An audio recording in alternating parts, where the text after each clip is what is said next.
نظم دی عنوان یې دی چې د غربت زندگی خدای دې د غربت زندګۍ نه وساته خدای دې د غربت زندګۍ نه وساته په سحر کې زه دیاړې کوم مازدیګر کې زه دیاړې کوم د غره سر کې زه دیاړې کوم نیک په دواړو سترګو ګوري نیک نظر کې زه دیاړې کوم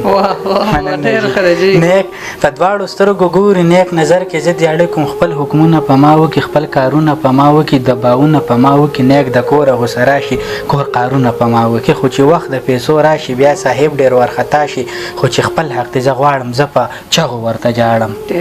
ځکه دغه زورور دی ځکه دغه معتبر دی ځکه دغه مټور دی په غربت پسې مې خاندي دی په زړه باندې کافر دی دی په خېټه باندې موړ دی دی ته دغه پته نشته چې د چا بچی نهر دی دی ته دغه پته نشته چې د چا بچی نهر دی څه خبره راله ګوري څه خبره مې بیا پړ کې لنډه دا خبره وکړي ستا د کار مطمئن نه یم ورک شه مخې مې پناه شه چې بیا رانه شي ورکېږه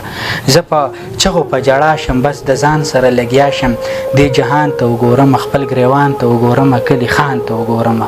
بیا زه کور ته شم دننه مور مې ګوري هم لاسونه خور مې ګوري هم لاسونه رور مې ګوري هم لاسونه مور مې وایي پیسې درکړې تا وړو له رزق راوړو مور مې وایي پیسې درکړې تا وړو له رزق راوړه زه په چغو په ژړا شم بس د ځان سره لګیا شم خپل شونډې وچیچم خپل غاښونه وچیچم خپل لاسونه وچیچم نیک قصه کور کې شروع کم زمونږ ټول کور په ژړا شي په ژړا کې راته وایي مونږ به بیا نه هروده شو مونږ روټۍ کله خوړلې خو ماهره ته اوس جاړمه ماهره ته اوس جاړمه ماهره ته اوس جاړمه